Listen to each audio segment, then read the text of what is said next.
Dia mbola mamerina ny araba izay efa natolotra tao anatin'ny fotoanany fampahalalam-baovao teo moa ary tonga sondrasika tao anatin'ny fandarana zoiteny. Maromaro moa ny toetra rantranga teto amin'ny firenena tao anatin'izay herinandro izay ka betsabetsaka angamba ny zavatra hoe tokony ho resahana eto amin'ity fandarana ity miezaka isika no mijery vahiny.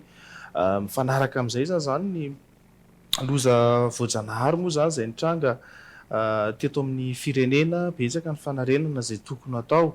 ny resaka fizahantany ihany koa ho resahantsika amin'ity alina ity ny mahakasika an'ireny hoe fanajana ny toerana izay manakasina manatantara fanomezan-danja ireny misy ny mpitardia izay ho raisintsika eto amin'ity fandarana ity. Fanomboantsika azy aloha iresaka ny tontolo politika isika isan'ny zava-dehibe ihany koa no miresaka an'izay aloha atao anatin'ny fandarana zoiteny saika niompana foana aloha tsika miresaka politika eo ihany koa nefa ny toetra raha-pirenena izay resahantsika ihany koa ka zaraintsika anankiroa ny fandarana amin'ity androany ity ny tapany voalohany sika dia andray ny vahiny ny Rina Rakotoarjona. Izy moa dia filohan'ny antoko safidin'i Madagasikara sady fantatra ny rehetra ihany koa fa zanaky ny prime ministre teo aloha Désiré Rakotoarjona ilay voavoana fanarahantsika fa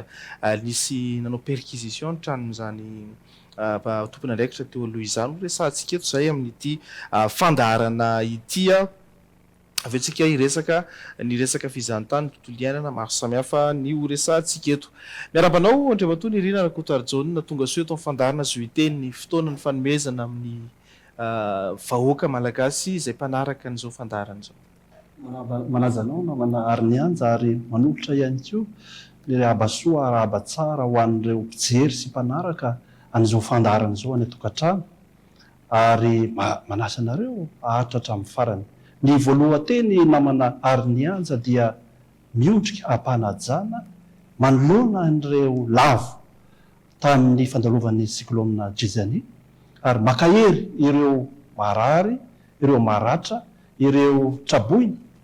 tao aorianany fandalovana izany rivo-doza teto amin'ny firenentsika izany. Manararaotra kely ny amin'ny hoe isika malagasy izany dia efa nahay foana nametraka an'ilay firaisan-kina tamin'ny fandresena ohatra tamin'ireny mahery fontsika ny Baréany tiako tenenina amin'izany nitsangana ho feo ray ny vahoaka malagasy tao anaty fifaliana ary tao aorianan'izany dia nisy ihany koa ny fijoroantsika tamin'ny fanalana ny jadona teto amin'ny firenena. Firaisan-kina ihany no mitondra n'izany zavatra rehetra izany amin'izao fotoana izao. Tonga amin'izao resaka fahavoazana izao isika dia manainga antsika malagasy amerina indray aneo ho fantatra izao tontolo izao izany firaisan-kina ny malagasy izany entina manarina firenena amin'izao fahavoazana nanjo azy izao. Ny tiana ambarana manary-anja dia tsy misy afa-tsy ny firaisan-kina irery ihany no ahafahantsika mandroso sy mampandroso ity firenentsika ity. Manao aloha ny fahitanao ny fanapahan-kevitra nyraisin'ny prime ministre zany tamin'ity androany ity amin'ilay hoe atsahatra avokoa aloha resaka atelier, resaka fandanimbola izay tsy lara-pahamehana aloha fa ifantohana tanteraka ny fanarenana atao aorianan'ilay fandalovan'ilay rivo-doza. Nisy ihany koa moa ny fandraisana rakitra efa nataon'ilay fitondram-panjakana mijoro amin'izao fotoana izao ahoana ny ataontsika hoe amaritanao an'izay asa maro samihafa atrehan'ny mpitondra izay. Mahavelom-bolo aloha ny hoe fametrahana ho lara-pahamehany ny fanarenana ny fandalovan'ny rivo-doza izay namotika ny firenentsika. Fa aoka tsy ho adinitsika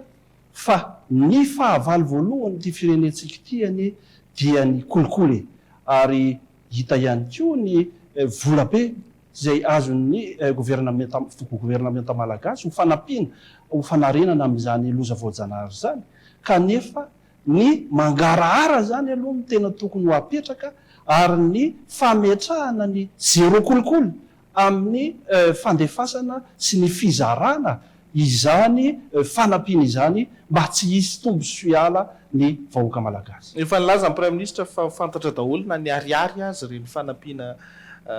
ireny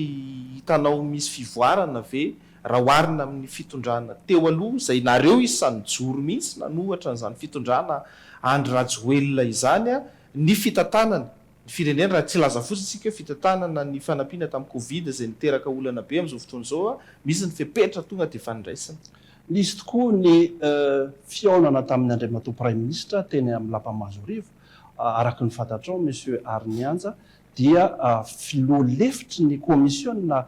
politika ao anatin'izany komity miaro ny tolona izany ny tenako ary nisy ny fifanankalozan-kevitra marobe zany mikasika ny toe-karena sy fampandrosoana Madagasikara. Raha ny dinika ny fanaovana tamin'izany aloha dia resy lahatra izay atao amin'ny safidin'ny Madagasikara manana ny traikefa sy ny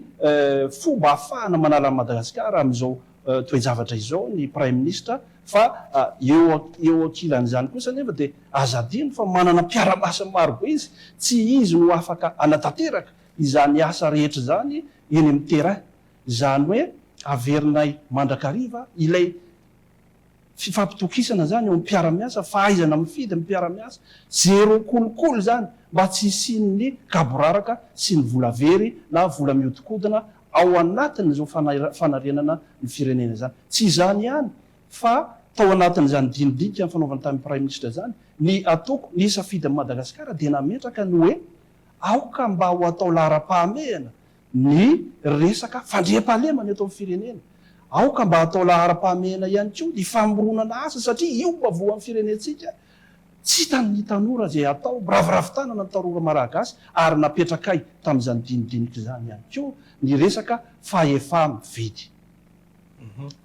Ao anatin'ny ianao zao miteny hoe isan'ny ao anatin'le komity manohana ny tolona izy teo. Komity manohana ny tolona. Tiako ambara amin'ny tiako hotsipihana kely fotsiny teo aloha tao anatin'ny fanatotosana ny tolona dia komity mpandrindra ny tolona zany izy io. Rehefa vita kosa ny tolona dia komity lasa miaro ny tolona. Misy zavatra nampametra mpanontaniana Andriamatoa Nirina Rakotoarjona ny tranga tamin'ny herinandro lasa teo a makasika ny nanaovana fisavana ny tranon'ny Prime Ministre teo aloha Désiré Rakotoarjona zay ray niteraka anao sady nalangana ihany koa an'ilay antoko safidin'ny Madagasikara izay hoentinao amin'izao fotoana izao tsy fandraisana izay ahafahako mampafantatra ny olona fotsiny hoe izao zany ilay zavatra mitranga. Ianao isan'ny tazana ny joro ianao nandritra n'ireny tolona nisy teto amin'ny firenena trany amin'ny hetsika fotsy lahatra tamin'ireo filoham-pirenena teo aloha lahatra tamin'ireo kandida ianao tamin'ny solitena moa zany ianao tao anatin'izany ny solitena kandida anankiray izay tsy afaka niatrika ilay tolona noho ny efa ratra sy ny ananazo azy. Amin'izao fotoana izao savaina ny tranon'io toa hoe dadanao zany misavaina le trano zay izy moa tsy tao zany fa mpanofa trano ny tao raha maromana kokoa. Inona ny andikan'ny Nirina Rakotoarjona n'izay fihetsika ny savana ny tranon'ny Prime Ministre teo aloha Désiré Rakotoarjona zay. Marina tokoa namana Arianja fa tsy nitsahatra nitondra ny anjara biriky ny tena nandritry ny hetsika fotsy no makaty. Tamin'ny hetsika fotsy moa zany ny tenako sy ny kolonelina iray izay misotro ronono dia namena ny fiandreketana izany hoe fametrahana ny stratégie zany entina miatrika ny tolona ny fidinana an-dalambe ary tamin'izany fotoana izany dia efa nifanerasera ny ara-niasa akaiky tamin'ireny antsoina ankehitriny hoe GNZ ireny ny tenanay fa tamin'izany moa ny antsoina andrareo dia ny hoe mpianatra akatso na mpianatra votovorona. Zany hoe tena tao anatin'ny tolona ary tsy mivadika amin'izany firaisan-kina sy ny lokaloka zay napetraka tamin'ny vahoaka izany ny atoko ny safidin'ny Madagasikara. Raha miresaka tolona isika dia te ametraka kely aho hoe ny tolona anie tsy ilay hita maso eny kianja ihany fa misy ohatra ny tolona zay atao manoloana n'ireny communauté internationale na ny masovomaro eto amin'ny firenena. Tamin'izany ohatra zao maka ohatra tamin'ny hetsika fotsy dia ny fiaonana tamin'ny zareo Union Européenne zany ary eto dia te hanipika kely ny amin'ny hoe nahita ianao an'izany Andriamatoa Ratsetson Jean-Jacques zany izay mifampitana amy zareo union européenne zany tamin'le hoe tsy tokony ilatsahany iarajoelona tamin'ireny fotoany reny fa tena boramena mihitsy ny masovony frantsay satria tena nametraka tsara mihitsy ny monsieur président ny FMI malagasy zany ny amin'ny hoe tsy tokony ilatsahany zany Andry Rajoelina izany no ny fahaverezan'ny zom-pirenena na malagasy azy tiako lazaraina amin'ny mpijery zany hoe misy front maromaro zany iatrehana ny tolona fa tsy reny voatery reny hitatsika eny amin'ny fahitalavitra reny eo ihany ke ohatra ny fiatrehana ny tamin'ireny hetsika fotsy reny zany dia nisy ny fiatrehana ny zareo ACC mandresy lahatra ny zareo tao amin'ny ACC zany ny kandida raiky amby folo amin'ny tsy tokony ampiasaina ery amin'ny vahoaka malagasy ny tokony mba hitsimbinana ny vahoaka malagasy manome hevitra zany hoe tontolo anankiray le izy fa tsy le eny kianja ihany misy ny back office misy ny fivoriana maro isan-karazany raha te hiverina kely zany ny hetsika fotsy tiako zaraina mpieno eto ny amin'ny hoe nanahoana moa zany teny andavamamba zany andavamamba izany dia nisy mihitsy any atao hoe tentative d'assassinat izay natao tamin'nypitarika ny hetsika fotsy tamin'ireny fotoana reny izay mifanohitra tamin'ny hetsika nataondry zareo gros bras ny zareo volomboasary zany satria zavatra tsy azo adino zany ny fiaran'India Ravalomanana zany rehefa tena jerena dia misy diana vato be mihitsy teo amin'ny fitaratra aloha sy atao amin'ny sisiny izay mifandrify indreny raha mitoerana izay nipetrahana izay midika fa tena noezahana mihitsy ny aminona tamin'iny fotoana teny andavamamba iny izahay kosa tatoriana zany izay nanaraka azy tamin'ny fiara Nissan Nord-Body zany izay nampiakarana azy satria hita fa nahafahapana ny toe-draharaha dia nisy zany tamin'ireo gros bras ny fitondram-panjakana tamin'izany nanakana ny fiara ary lazaiko eto fa niezaka mihitsy ny andoro velona anay occupant an'io fiara io ary rehefa nandeha nidinika kely tao anatin'izany fiara zany dia nanapa-kevitra ny tao hoe tsy maintsy irosotsika ary amaky an'io barazy io raha tsy zatsika dia maty eto izay no anisany nanavitra anay tamin'ireny hetsika fotsy reny fa efa saika hodoran'ny olona velona tena andavamamba mihitsy ny tenanay tamin'ireny tsara ihany ko ny manipika ny amin'ny hoe vo misokatra ny tamin'ny hetsika fotsy iny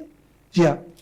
inona ny zavatra nyseho fa ny favoazana nanjoa ny président Andry Rajoelina navoa tamin'ny maso ny saika veriny ny fampiasan'ny maso tamin'izany ratra nanjoa azy zany afaka hisy teny ve hoe tsy afaka hoe tsy nitolona izany président Andry Rajoelina izany hita tamin'ireny ny faharatrana nanjoa ny président rivo ao amin'ny HVM zany teo ihany koa faharatrana nanjoa ny président Ravalomanana izany rehetrarehetra zany dia mitondra antsika makany amin'ny hoe efa nanomboka ary somarina hery vaika tamin'ny hetsika fotsy iny tolona zay natao iny ary nitohizana zany taty amin'ny famiaranana ny tolona tamin'ny taondasy iny eto zany dia tiako ny manamafy ny hoe le firaisan-kina nanombohako an'le dinidinika teo ary tiako ny milaza hoe firaisan-kina ny nazahoantsika ny fandresena ka aoka rehefa azotsika le fandresena mbola hitoetra foana le firaisan-kina satria rehefa tsy mipetraka le firaisan-kina na dia efa any aminao ara le fahefana dia mety ho sahirana satria ny arian-kilany anie tsy manao afa-tsy ny andavanao e tsy manao afa-tsy ny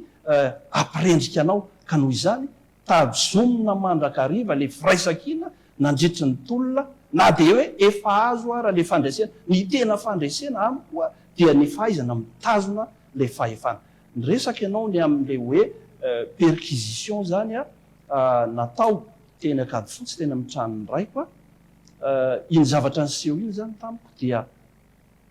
azo antsona an'iny daholo ny zavatra rehetra afa-tsy hoe perquisition ny antony dia na ny orana natanterahana azy na reo olona izay nanatotosany zany na reo pitsopitsiny sy fombafomba rehetra ny amin'ny hoe tokony mitondra mandat tokony mitenyny président Fokontany ny amin'ny hoe mangarahara zany tokony misy ny rapport ny amin'ny perquisition zay natao tsy nisy avokoa zany ireo zavatra reo ary tsy vitan'izany ihany satria trano misy rihana telo zany izy io na ahoana no tsy natao zany ny fisavana atao amin'ny rihana voalohany, tsy natao fisavana atao amin'ny rihana faharoa, zany hoe tsy tomombana tsy tonga tany amin'ny farany akory eny ely zany le zavatra izay natao dia najanona. Petraka zany ny fanontaniana hoe inona marina zany no tena nokasaina ho atao tamin'ireny. Rehefa jerenao kosa nefa ny daty izay nanaterahana azy dia ny 1 febroary. Raha ohatra ianao ka malala ny tantaran'ny firenena, ny 1 febroary dia mifanojo amin'ilay daty izay namonona any colonel Ratsimandrava. Ny général Rakotoarizona nefa fantatrao tsara fa tena namana akaiky any colonel Ratsimandrava ary notendreny izany colonel zany ho ministra mpitatana vola tamin'izay gouvernement tanatsanga ny colonel Richard Ratsimandrava zany. Le daty 1 febroary zany somary manahirana keo le fa ahoana ary tsy azo adino ihany koa fa taoriana kely ary tsy lavitra an'io daty io nge nisy ny fandoroana ny teny amin'ny ministry ny atitany. Zany hoe misy fitambaran'ny zavatra izay mandeha fa kosa tsy zavatra acte isolé. Raha ny fijery azy amin'izao fotoan'izao zany dia karazana manœuvre de déstabilisation raha fijery ko azy ary tsy ho latsaka ao anatin'izany vovo zany akory ny général Rakotoarizona na ny atoko nisafidy Madagasikara fa tahaky ny entina ampiady ny général na ny tenako amin'ny colonel ny zavatra natao ary koa tsy zany ihany fa mety eritreritry ny tsy maty voalagy voakibo dia ny ampiadiana ny zandary sy ny maramila zay zavatra tena fa lisy fa zany perquisition sandoka zany hoe fetretanao anisy ozy ianao hoe tsy inao zany tena hoe tsy perquisition le izy fa karazana ohatrany hoe inona zany le zavatra nisy amin'ny ankapobeny zany le tranga zany. Le zavatra nitranga aloha zany a de le olona izay nanatanteraka an'le zavatra ny tena antanina za tsy nanatanteraka fa karazany fa zavatra nisy fa zavatra nisy a dia tsy feno ny fepetra mampaperquisition azy rehefa misaritava manao akanjona mpitandro filaminana le olona ohatrazay vaovao eo ianao na marina zany zay aloha ny voalaza na ny tafahoana tamin'ny président Fokotany madame Vola eny akady fotsy Mandela azy ary rehefa nitaraina tany aminy ireo mpanofatrano papa ireo zany dia laza ny président Fokotany hoe hiatso ny polisy tsika ary natsondra ireo tokoa ny polisy ka rehefa natsona ny polisy de nanaiky ny polisy fa nisy le perquisition saingy tsy ny polisy na ny zandary no nateraka azy fa miaramila izay andraikitra tsy tokony ho raisiny miaramila mihitsy zany ny fanaovana azy zany perquisition. Tsoroko ihany koa eto fa tsy nahitana ny ninona tao amin'io trano io ary tsy nisy anefa ny rapport amin'ny fanaovana ataoko ao anaty farangisosona le perquisition satria tsy feno a ny fepetra mampaperquisition an'le zavatra natao. Tiako ho apetraka ihany koa ny amin'ny hoe le olona natao perquisition de général Rakotoarizona zany. Fatatsika fa olona efa ray aman-dreny be zany ary 20 taona izy amin'izao fotoan'izao. Mizara efatra mazava tsara ny karierany teto amin'ny tany sy ny firenena. Ny voalohany zany a dia ny mahazandary azy mazava ho azy azo lazaina fa tratrany ny tanjony ary carrière exemplaire ny vitany tao anatin'ny mahazandary azy zany satria niditra izy madio mivoaka izy madio teo anivony gendarmerie-pirenena satria tratrany zany ny tanjona maha général azy zany eny ny andrasan'ny gendarme rehetrarehetra io mba ho lasa général tratrany zany ny tanjona amin'ny nahatongavany ho général de division ary madio izy niala tao satria efa nateriny avokoa ny basy zay tany aminy azo amarininy zany eo anivony gendarmerie pirenena. Ny carrière faharoa zay ny fantohany de ny resaka politika efa ministra izy ny Foloalindahy ministra ny fitantanam-bola voalaza teo efa prime ministre ary manana ny statut ancien chef d'état izy satria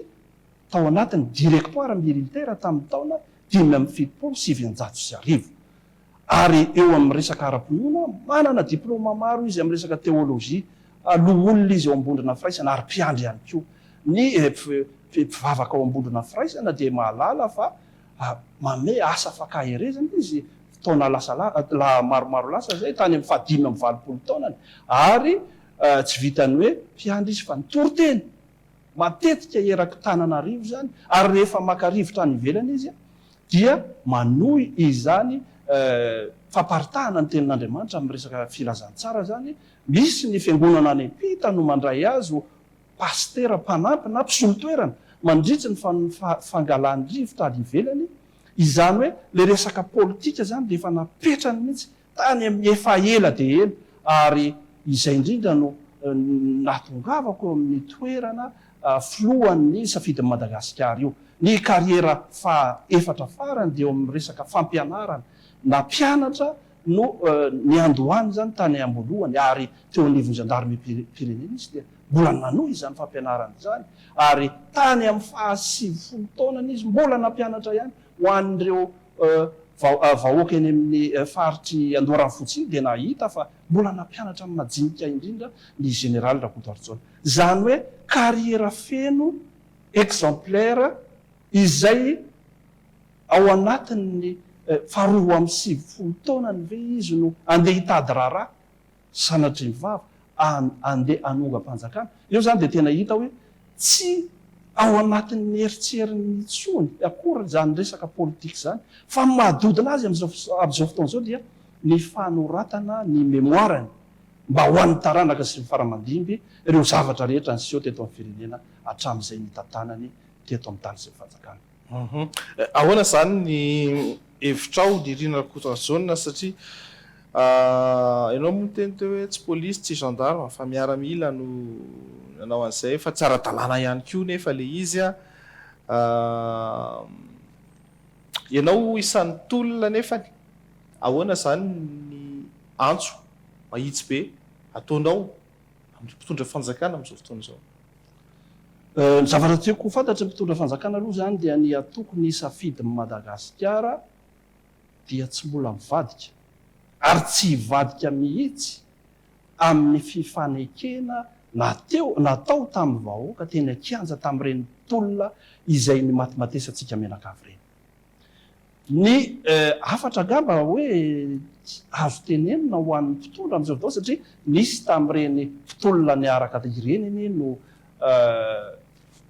nahazo toerana na hoe mitondra ny anjara birikiny eo amin'ny fampandrosoana amin'ny firenena amin'izao fotoana izao. Zavatra tiako tenenina dia ny hoe aoka isika tsy anjara kilo ambindoha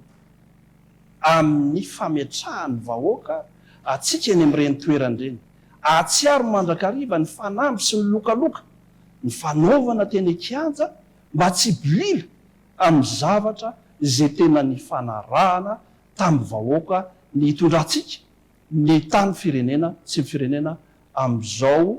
azo atao ifandresena na hanalantsika ny jadona teto amin'ny firenena izao. Ny safidin'ny Madagasikara zany dia mazava ho azy manohana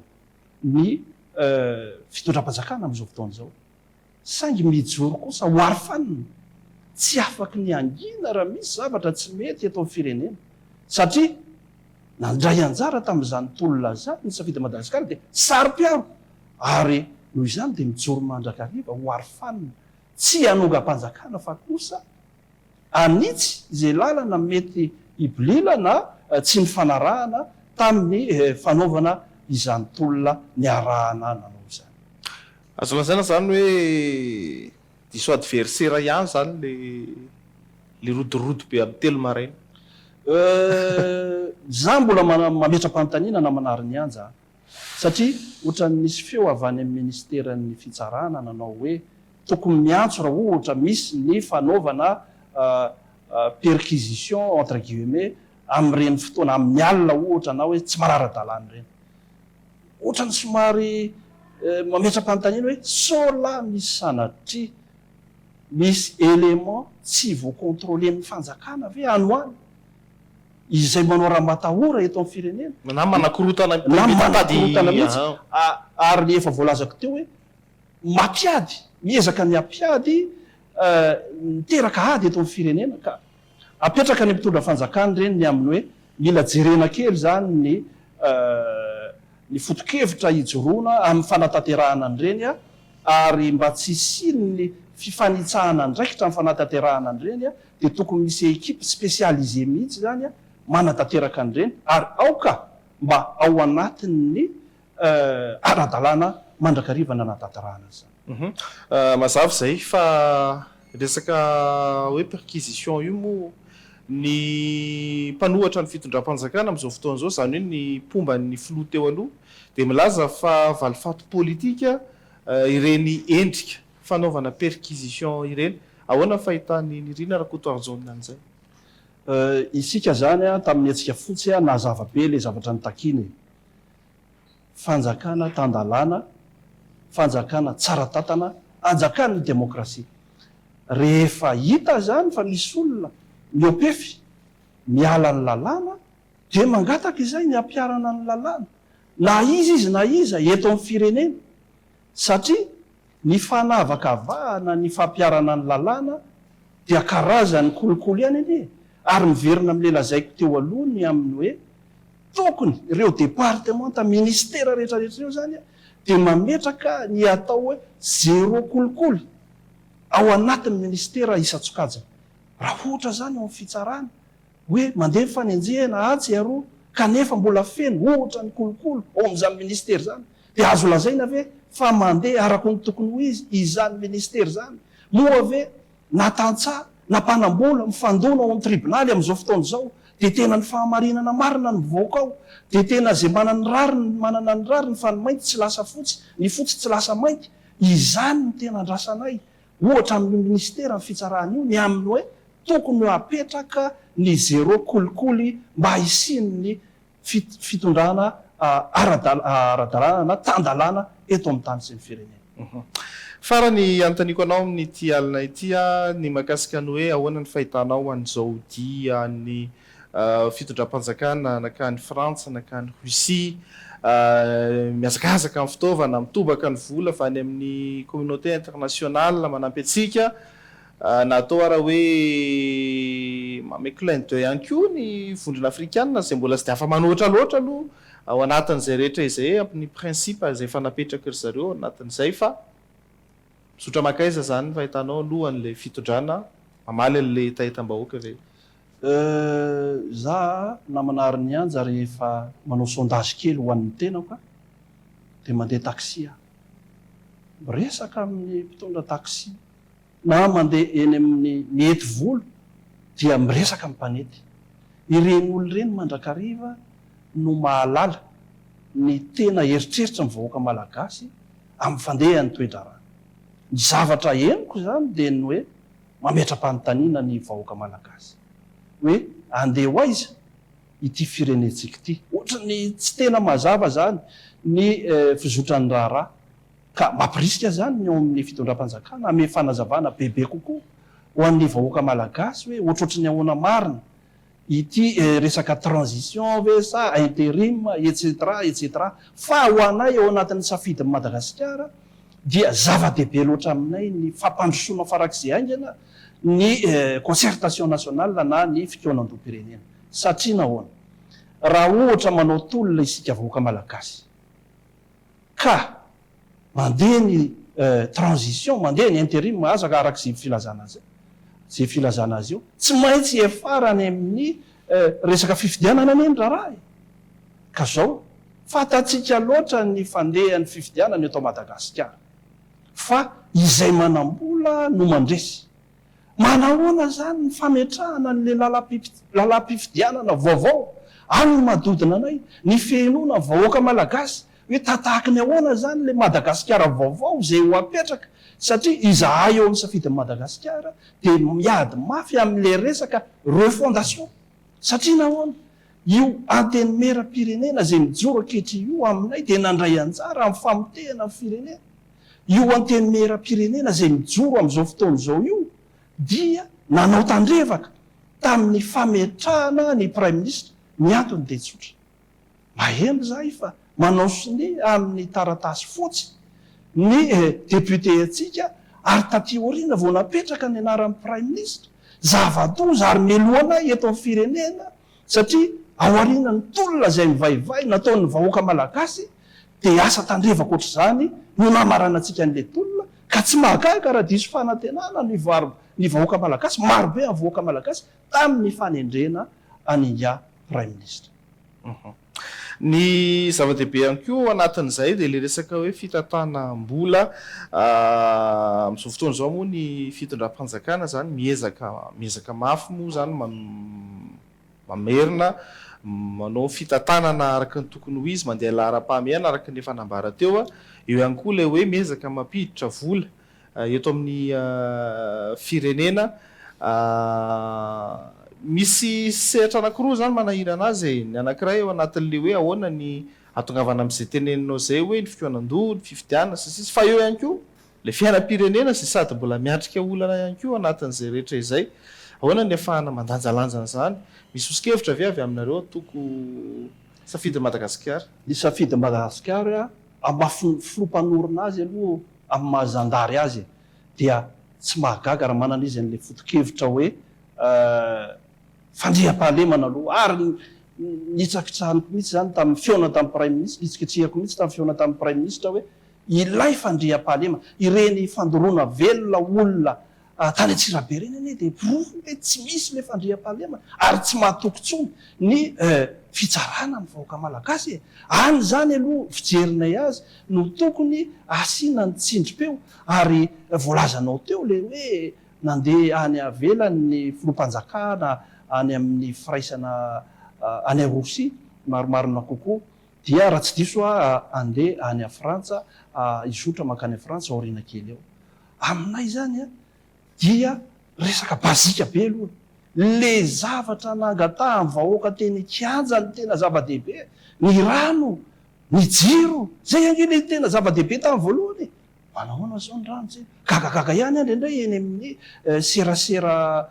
eny amin'ny Facebook eny mahita ohatra mandokandokany le ministre ny énergie zany kanefa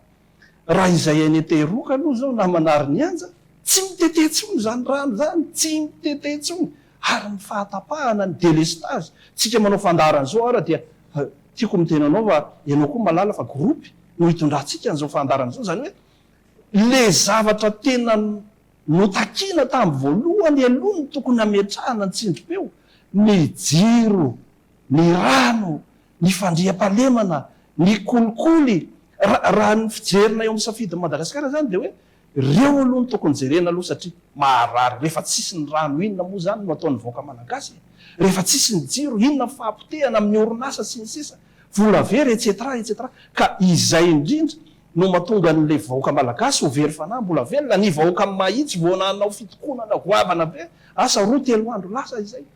miatso atsika ao fitondram-panjakana mba jereo aloha le rano le jiro izay tsika vao mijery fampandrosoana hafa ohatra ny hoe usine fanamboarana basy eto amin'ny firenena etcetera zany ve ny lahara-pahamehana so sanatria tratra ny velam-padika ohatra ny fitondra teo aloha tsika aoka hijery ny zavatra rehefa manisa ianao dia manomboka amin'ny ray aloha roa telo efatra fa tsy tonga dia any amin'ny arivo na ny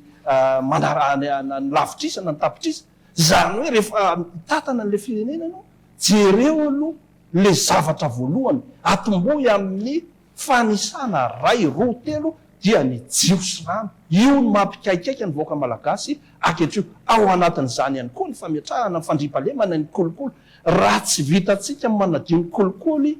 eo amin'izany ministera rehetrarehetra zany dia ho zava-poana izany vola azo avy any velan'izany fa manam-pahaizany antsika malagasy amin'ny family viliana sy ny fanodikodonana izany vola be azony fitondram-panjakana malagasy izay. Enary arahantsika azy miaina ray minitra tahaka ny mahazatra hitondrana hafatra ho an'ny vahoaka malagasy amin'ny tinana izay voambary zay. Ny voambary aloha mikasika an'le fisavana ny tranon'ny jeneraly Rakotoarizona dia tsotra efa nanao fanekeny miaraka tamin'ny vahoaka malagasy izany atoko ny safidy Madagasikara zany ny amin'ny fanohizana ny tolona mandrapatonga any amin'ny fandresena farany ka tsy vady belorano amin'izany mihitsy ny atoko safidy Madagasikara ary zany le fandresahana teny kianjany hoe zay mivadika kelile noho izany matokina reo vahoaka malagasy fa tsy miala na misaraka aminareo ny atoko ny safidy Madagasikara izatarian'ny tenako afatra ho an'ny mpitondra fanjakana kosa indray izao. firaisakina no nitondratsika nakany amin'ny fandresena ary aoka firaisakina trany no entitsika miady amin'ny fampandrosoana Madagasikara. Raha tsy miray iny isika ataona hoana ny iady amin'izany tsy fandriam-pahalemana izany satria tsy maintsy firaisakina ny fokon'olona no ahafahantsika miady amin'ny tsy fandriam-pahalemana eto amin'ny firenena. Raha iady amin'izany kolokolo zany atsika firaisakina ny vahoaka malagasy no ilaina iadivantsika amin'izany kolokolo zany. Noho izany aza tratra n'le fakapanahy isika mpitondra ny amin'ny hoe tady anilikilika ny namana mpiara-mitolo sanatria ivava hoa fa izao ny fotoana ametrahana indray ny firaisakina satria izao etsy ankilany ny mpitondra teo alohany tsy manao afa-tsy ny izay iverenany eo amin'ny toerana indray ary fatatsika menakavy fa hanana ny vola ary fatatsika menakavy fa raha ny fanonganam-panjakana sy ny fanakorotanana dia tena tompon'izany tokoa ny fanjakana mpitondra fanjakana teo aloha. Noho izany aoka isika menakavy ametraka tsara ametraka ary hitazona trany izany firaisakina izany mba hahafahantsika mitazona izany fandresena izany ka ho sanatria eny ho tafaverina eto amin'ny fitantanana firenena indray ireo mpitondra izay efa nalohan'ny vahoaka. Sotra tokoa. Makasitraka ny nirina Rakotarjona faingokely dia toizantsika ny fandarina zoiteny.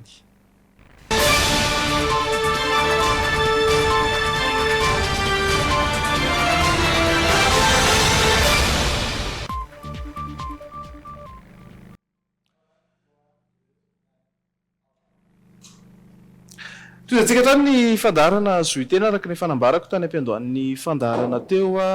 dia mbola manana vahiny sika amin'ity alina ity ararotina ny firesahana ihany koa ny tontolon'ny fizahantany indrindrindrindra isika avy nandalo an'iny rivodoza izay atao hoe nandravarava faritra tsy latsaky efatra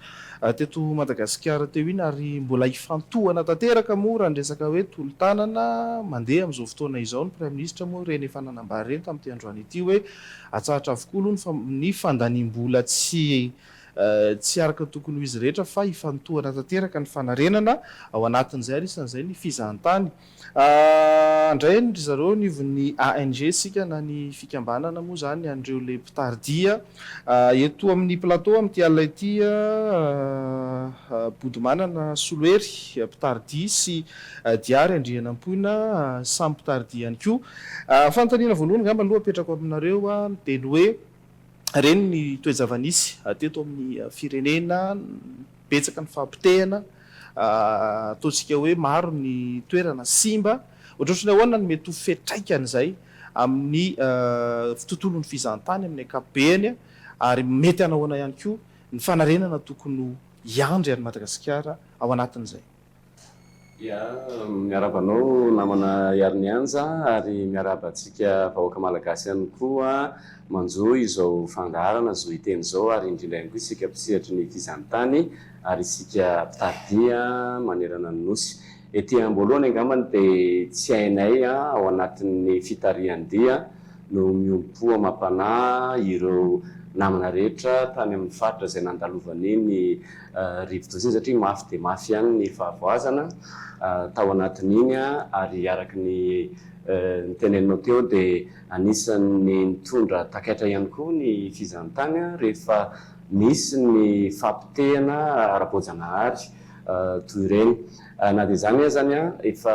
raha ny fahitako azy efa mandray andraikitra daholo aloha zany ny fanjakana ny sambatan'olona rehetra ary azo atao hoe mahafinaritra ny firaisakina eo amin'ny samy malagasy raha hitany amin'ny tambajotra serasera eny miezaka manao izay mety daholo zany na ny eo amin'ny lafin'ny fizahantany raha ny fahitanay azy aloha zany dia na eo ministera ny fizahantany na atao izay mpitardia ihany koa dia efa manao hetsika tsikelikely zany zay ho anampiana reo namanay mpitardia any amin'ny faritra atsinana Madagasikara iny. Raha ny atao hoe ny loza voajanahary maro samihafa tranga teto amin'ny firenena Ramatoa Bodomanana Soloery manahoana ny fiatrehana ny fanarenana? Voalohany indrindra aloha dia faly miaraba ny mpijery ny zoiteny. Misaotra anao Yarnianja nametraka amin'ny fanontaniana. sarotra aloha satria arakarak'le famafisan'ny farany teo zao le rivo-doza tena nahery de nahery ny fanarenana aloha de tena miara-misalaha zay ihany angamba no azo vinavinaina hoe atao ohatra ny teny namantsika teo hoe diary andrenam-pona tena mirotsaka manangona zay mba voatsirambony tanana de isaky ny mpikambana azy na any amin'ny olona tsotra na ny fanjakana koa efa manao zay efany rehetrarehetra noho izany de tena misy fiarahamientana fiaraha-mitsindro zarazay ny ilazana anazy mandeha tsikelikely moa le izy satria eo koa ny fiainan'ny olona isan'andro isan'andro mandeha foana ny azy de manana kely izy omena de manety de io zany le hoe tsy paipaika kely hoe mahatondra drano zany erikerika mahatondra drano izy ny fitenenana. Manao ny resaka destination zao zany am'ireo le faritra voreo zao raha situation fotsiny zany raha ohatra ny raisina manokana ohatra ny Toamasina tena vomafy indrindra moa zany amin'ny faritra Tsinanana iny dia soa ihany tsy misy manko ny fréquence moa zany raha zay ny lazako anazy hoe mbola haute saison zao fa mbola tena ao anatin'ny bas saison zany hoe tsy de mbola betsaka ny mpizahatany tonga fa tena anahirana tokoa raha hoe zao toe-java-misy eto amintsika zao hoe tonga ny mpizahatany ny azo atao angamany dia manarina tsikelikely ary raha mety de reny le ina moa izy teo reny le parka reny sy valan-javaboary samy hafa reny tokony eritreretiko hoe anisany ihany koa satria tonga le olona hijery an'ireny de raha potika moa ina ny atongavany aty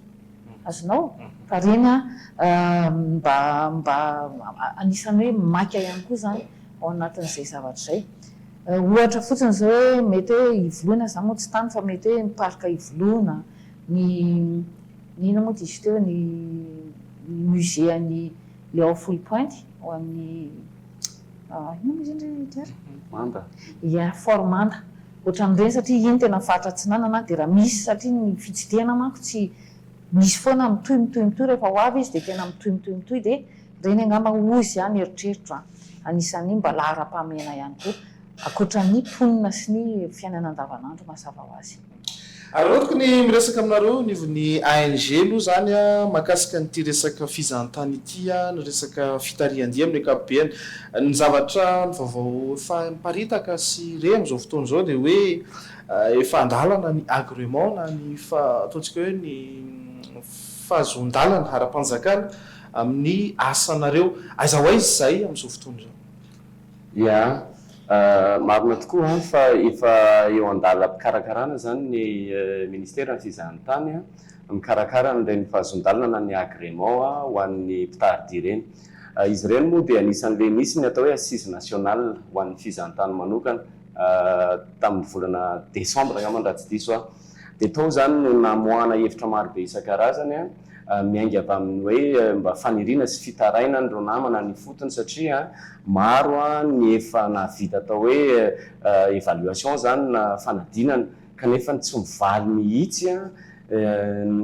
tsy nahazo an'le agrément mihitsy zany zareo zao zay isorana ny ministera ny fizahantany satria tena ao anatiny tanteraka zareo zao mikarakara n'izay agrément zay zany ho an'ireo mpitaridiany fotony ary efa naparitaka eraky ny office régional ny tourisme sy ny any amin'ireny fikambanan'ny mpitaridia ireny zany ny atota taratasy zay karakaraina mba ahafahandreo namana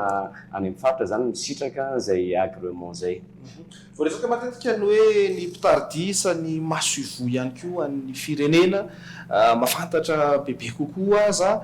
ny tena hoe zava-misy eny fotony amin'ny tontolon'ny fizahantany io ianareo ny tena mitarika an'ireny mpizahantany tonga avy any ivelany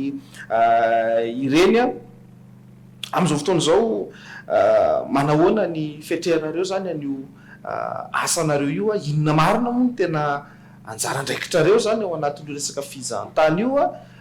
tsara zay angamba ho azavaina ihany satria betsaka tsy mahalala hoe ny mpitaridia dia rehefa tonga eo amina parka anankiray dia misy olona hoe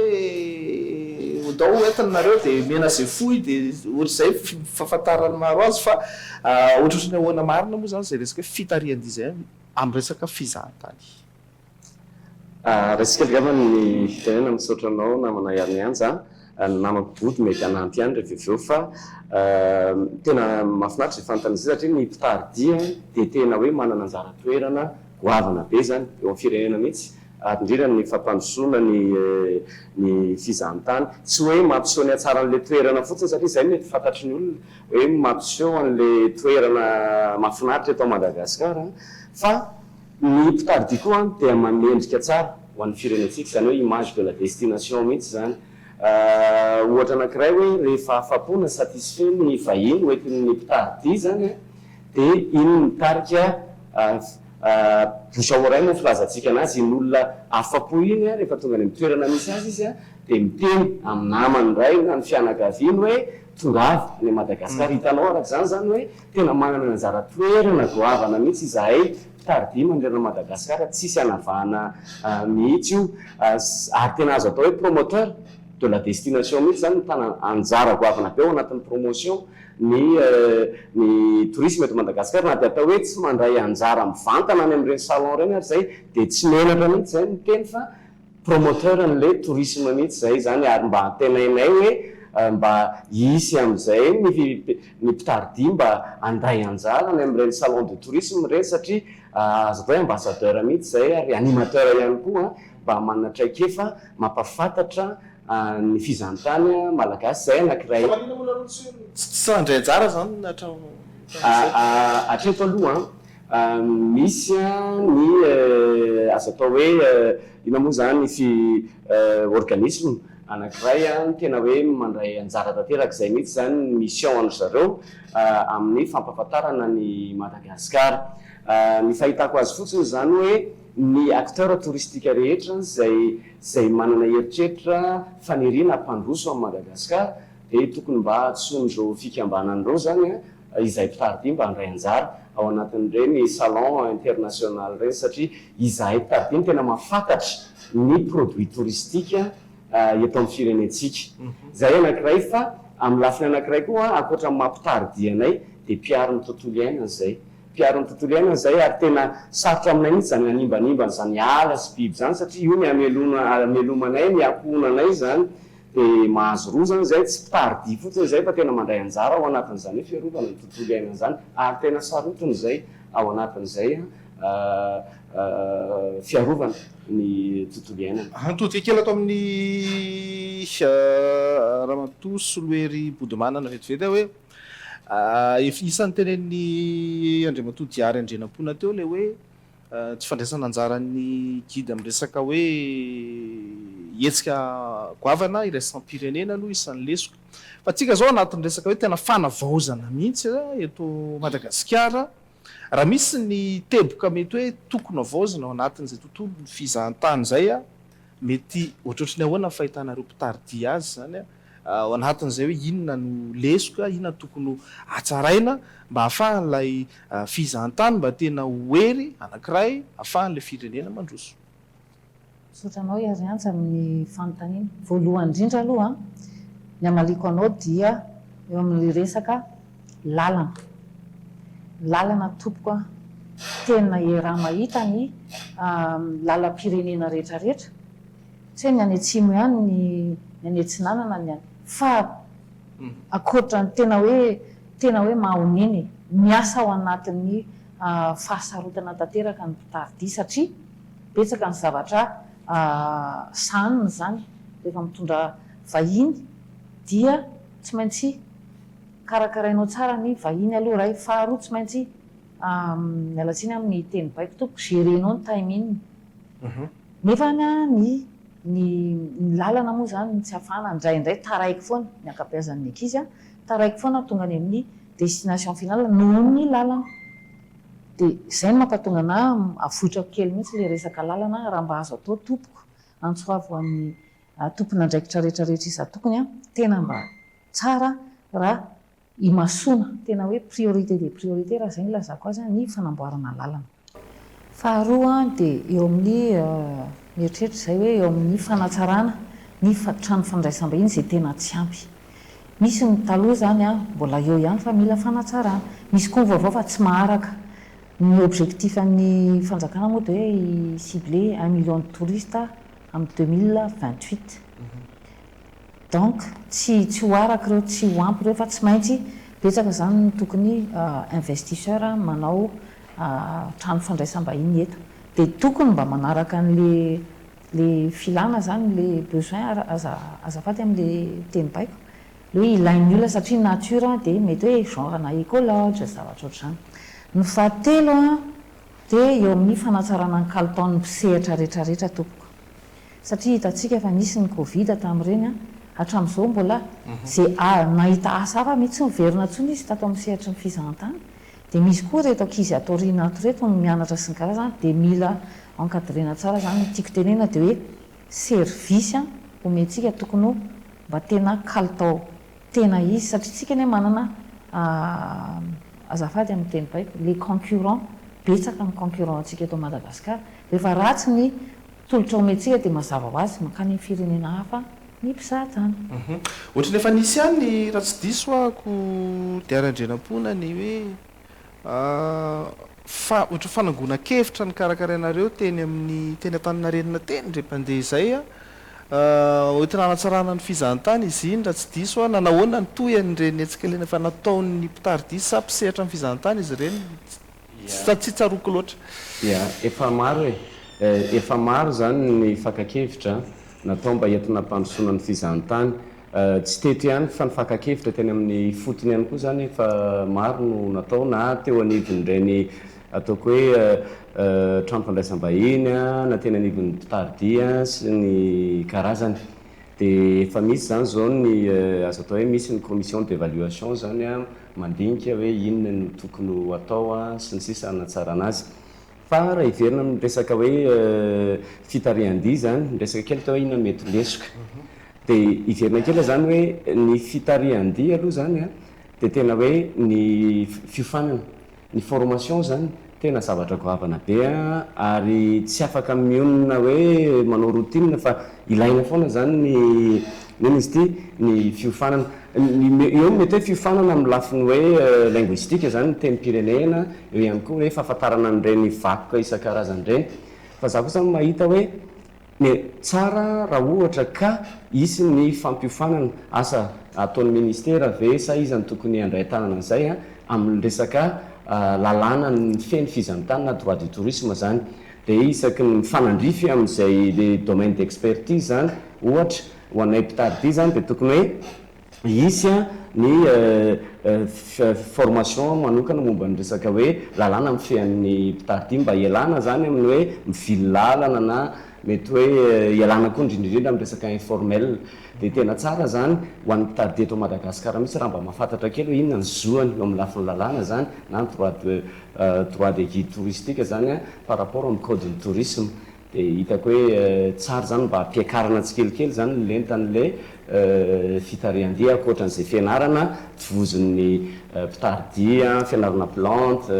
ny biodiversité sisany dia mianatra momba ny droit de tourisme mba hahafantarana hoe ty tokony tsy atao dia tsy mivily lalana ntsony fa apetraka amin'izay charte de guide touristique atao Madagasikara manaraka daholo ny rehetrarehetra dia ny tsara ny qualité araka ny teneny hoe discipline ihany zany mahatonga vokatra tsara raha ny fahitako azy. Ny fahalalako azy betsaka ny fikambanana mpitardia eto Madagasikara mivelatra amin'ny faritra maro ohatrohatrany ahoana amin'izao fotoana izao ny fampitambarana ny hery ao anatin'le mpisehatra indrindrindrindra moa tsika hiatrika fanavaozana nareo koa teo mifanambingeza be teneninareo le hoe miaro ny tontolo iainana sy ny sisa mety misy ve nietsika irahana ifampiatsoana na ahafahana manambatra ny hery mba ahafahanareo miroso kokoa tsara ao anatin'le tontolo iasanareo. Tena misy nietsika satria moa zany ny 2 febroary dia andro natokana ho anay mpiseradia dia amin'ity za manana andro andro-pirenena moa izy journée internationale de guide touristique isaky ny 21 février na mitotona sabotsy na larobio na inona dia zay fa ohatranay ato amin'ny ANG zao dia efa nanao ny hetsika foana zay tsy maintsy mikarakara hetsika foana zay amin'io andronay io célébration le izy dia amin'ity indray mitoraka ity amin'ity 2024 ity a dia anao hetsika zany zay a zay isahan'ny eo amban'ny fiain'ny ministeran'ny fizahantany sy ny asa tanana dia miaraka iarahanay a izay rehetrarehetra miarany mivondrona mihitsy ny karakara fa tsy hoe izaha irery a ny karakara ny hetsika io zany a ny association rahavavy rehetrarehetra sy ny association nationale hafa ihany koa dia amin'ny sabotsy zao zany a amin'ny 20 febroary a misy a ny tsidika ao ataonay a eny amin'ny rovana Tsahadita betsaka tompoko ny tsy mahalala ny rovana Tsahadita sy ny rova sasany a dia mba hetsika kely anankiray zany faharoa dia tena lehibe dia lehibe ary goavana ny fambolekazo tompoko ary eny an-toerana ihany dia marina fa zahana tany daholo ny azo volenay fa tsisy avy any ivelany zany dia izay zao tena hetsika goavana be anankiray a ho anamarianay an'io andro anankiray io so fambolekazo ary rotana fahavaratra sa ohatra hoe nataonareo isataona diary sa ohatrareo nany tamin'ity zany anamariana an'izay andro respirera moa izy teo dia ina ihany koa message mety ampitanareo zany ao anatin'izay andro zay akoatrany hoe hetsika ataonareo soratopoko ny vaova aloha zany zavatra ataonay rehefa tonga ny iny izy ty ny andro iraisam-pirenena ho an'ny mpitardifa amin'ny ankapobeny dia miopana bebe kokoa na ny amin'ny fampifanana na ny amin'ny fiarovana ny tontolo iainana tamin'ny hataona zao zay zay nirahana tamin'ireo namana rehetra ihany koa dia tao amin'ny parka Tsimbazasa satria resy lahatra zay fa tsisy an'izany gida zany teto Antananarivo ka tsy nianatra tao amin'ny Tsimbazasa zany dia mba nanome valibabeny zay ho an'ny parka Tsimbazasa amin'ity taon'ity zany araka ny tenen'ny body teo dia ny amin'ny rovana Tsahadita no ifampitona daholo zany ny guide rehetrarehetra eto Antananarivo ireo association na guide touristique zany safidiny manokana le izy satria eo amin'ny lafin'ny ara-kolotsaina sy vakoka zany Tsahadita dia ao anatin'ilay hoe tendrombohitra masina eto Imerina dia mila ihany koa famerenana maitso an'izany rovana Tsahadita zany dia izay no iarahana miaraka zany miaraka amin'ireo namana mpitardia iaraka izay amboly azo amin'io fotoana io satria resy lahatra zay fa raha tsisy azo tsony Madagasikara dia eo zay ny raisiny maty izay mpitardia rehefa tsisy azo tsony na tsisy ala tsony eto Madagasikara satria rehefa tsisy ny ala dia tsisy koa ny biby ary tsisy tsony atao hoe écotourisme dia tsisy tsony atao hoe tourisme durable ty zao tena fanontaniana tena mahaliana be ny mpijery ty ho anareo mpitardia tena tiako anontaniana nyity mihitsy hoe reny vohatra maro samihafa ambara moa zany hoe masina manana ny fomba sy ny sisa eran'ny Madagasikara reny ve ohatrohatrany ahoana ny fanajanany reny sy ny approche hoentinareo zany amin'le olona entinareo ohatra hoe vazaha zany dia tenenareo mihitsy zay zany vazaha hoe asory ny kapy dia etsa asory ny pataloha etsy dia manaova sikinato dia sy ny sisa ohatrohatrany ahoana ny fampitanana zany ary ahoana ihany koa ny valorisation an'ireny toerana manjatara maro samihafa eto Madagasikara reny ia raisy kely angambany mampitardia moa zany fa natao hoe tsy mpitardia ary dia tokony ho tiany kolotsaina ho aminy ny olona mipetraka ho aminy zay zany indrindra moa fa zay mpitardia dia resy lahatra fa reny kolotsaina ireny koa dia anisan'ny hoe atout touristique zany ianao miteny teo hoe manaiky ve ny vahiny raha ohatra ka hoe asory ny kiraro sy ny sisa zay indrindra le izy satria ny antony andehanan'ny vahiny aty dia tsy hoe mijery ireo biby ihany fa afantatra ihany koa ny kolotsaina sy ny fomba mampanao any faritra zay lalovana noho izany zany zavatra mahafinaritra ao anatin'le izy dia reny vahiny ireny efa tenenina izy hoe zao ny lanja sy ny asy ny vohatra dia tena manaraka izy ary zay koa na tananantsika rehetra zany hoe isika ny vahiny aza dia tena hoe manaja ny zavatra tenenina aminy zany rehefa hitsidika maika moa fa isika tompotany indray ka entanina mihitsy tsika rehetrarehetra hitiny kolotsaintsika zany tsika malagasy satria zay no mahizy azy atsika izay dia ny vahiny zany raha hiverina fanontaniana teo dia tena hoe faly izy mahita n'ireny vakoka kely ary mahizy azy a Madagasikara satria tsy hitany any amin'ny fireneny ireny zavatra ireny ary mahavariana azy tokoa mahafantatra ny kolotsaina sy ny fomba ambampanao malagasy betsaka ve ny zavatra azo valorisena raha eto Madagasikara zany amin'ny ankapobeny nareo mpisehatra amin'izay tena betsaka tokoa tena betsaka isika tompony tokony manaja aloha voalohany indrindra le fanajana teneniko na aiza le anao na aiza tokony misy foana fanajana samy olona raha ne miresaka na ao an-trano re tokony misy foana fanajana rehefa mipetraka izay fifanajana zay aloha dia mandeha ny rehetrarehetra ka raha resaka momba ny vakoka ohatra mampalahelo fa ny sasany ara dia efa amin'izao fotoana iainantsika izao efa tsy hita trasy tsony moa zany azafady amin'ilay fitenenana fa efa tantara fotsiny sisany tantaraina dia amin'ireny kosa aloha zany misy ny ady vory efa nitotofana dia misy manao trano indrindra tantara sisany no tenentsika satria tsika raha iresaka momba ny hoe rova fotsiny a dia misy singa maromaro a mandrafitra mamaritra an'izay atao hoe rova zay tokony misy ady vory ao tokony misy vavahady ao tokony misy fasana ao tokony misy lapa ao tokony misy kianja ao zavatra ohatr' zany amin'izao nefany a tenenina ohatra ny hoe rova na tsy adita dia varaky ny teninao hoe efa simba ihany le izy nefa reny raha vakoka tena izy nefany a tokony mitazomina tanteraka hoe amin'ny maha izy azy taloha zay zao samy hafa kely ny Ambohimanga ny Ambohimanga manko zao efa lasa vakoka iraisam-pirenena mihitsy satria efa zavatra nisy tany amin'ny 500 taona lasa tany mbola ataontsika ihany misy eo ny manasina tsika moa zany misy ny kristianina misy ny manaja ny fomban-drazana ihany koa tena hoe miaraka amin'ny mpivahiny ianao ny mpizahatany a dia misy olona manasina ny hita mihitsy hoe zao zany le mahamalagasy an'ny malagasy zany ona dia ary andrenam-ponina ministera inona marina moa zany no tena misahananareo satria ohatra mahazo sehatra be dia be any le asanareo a tafiditra ny resaka kolotsaina tafiditra ny resaka tontolo iainana tafiditra ny fizahantany ahoana marina moa zany no tena position le izy sotanao mizay fanontaniana zay a zay le hoe trépied tokotelo mahasan'andro zany na ny kolotsaina na ny environnement tontolo iainana na ny fizahantany ary zahara mieritreritra mihitsy hoe sendra tokony mba hanao hetsika iraisana ny ministera ny fizahantany ministera ny kolotsaina ary ministera ny tontolo iainana mba hanomezana lanjo satria tsy afa-misaraka zany reo telo reo dia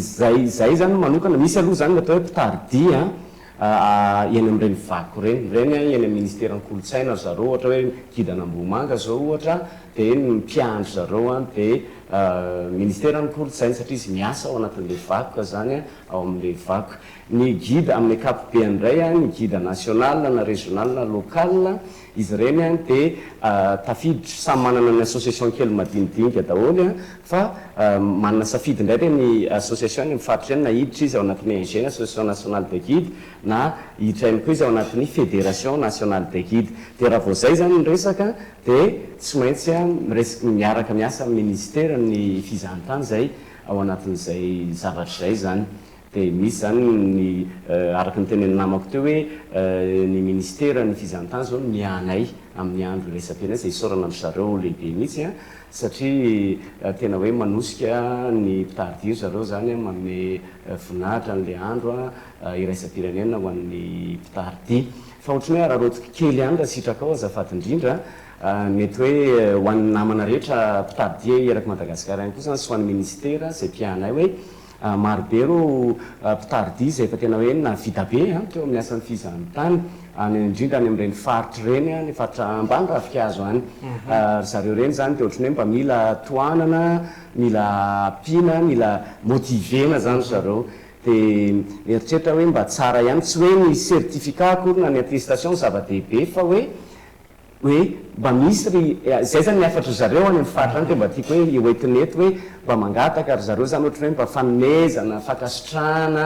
ho an'ireny navita be misy efa tena hoe navita 10 taona izy ary mbola misitraka amin'izao fotoana zao nefa ny ohatrany hoe tsisy fijeriny zareo tsy dia mba maniry zany mangataka ary zareo sena mba tokony mba mena fakasitrahana izy ireny zany satria reny navita be teo amin'ny fizahantany ary ny tour opérateur zay niarana asa taminy dia faly afapo dia nefa mba tsisy mpitaridia zany a tsy mety tsisy ihany koa ny vahiny tonga atao amintsika zany amin'ny alalan'ny asa zay asa tsara zay ataony reny mpitaridia reny mara zay teny diary zay tsaroko marina fotoana nandalo tany amin'ny nosy mitsio ny zoiteny a dia nisy rangahy zay tena mpizahatany mihitsy izy a ino moa zany mpitaridia mihitsy izy a tany an-toerana fa zany rangahy zany tena hoe mampafantatra ny nosy mitsio rehetrarehetra io fa zany mbola tsy nanitsaka teo nosy be zany hoe tena hoe tsy ampy velarana zany nefa zany manana tsisy zay tsy mahalala an'izany zany raha vao hiditra any amin'ny nosy mihitsy io dia zay rangazy foana ny tadiavina manoro an'ireo ramanavy maro samihafa ao amin'ny nosy mihitsy io ao tena feno ramanavy ngeza be tena faran'izay ngeza mihitsy ao ararotina ihany zany zay ao any amin'izany nosy mihitsy io zany raha maheno i dokotera rery mana canal plus any amin'izany nosy mihitsy io zany raha mety anaraka ny fandarana zoiteny efa ampitaony amin'ny dadazily fa zany hono hoe niantso ny mpitaridi zany ao anatin'izay rehetra izay heny ary tapitra fandarantsika mena ray minitra avy nareo tondrana afatra amarantsika azy eny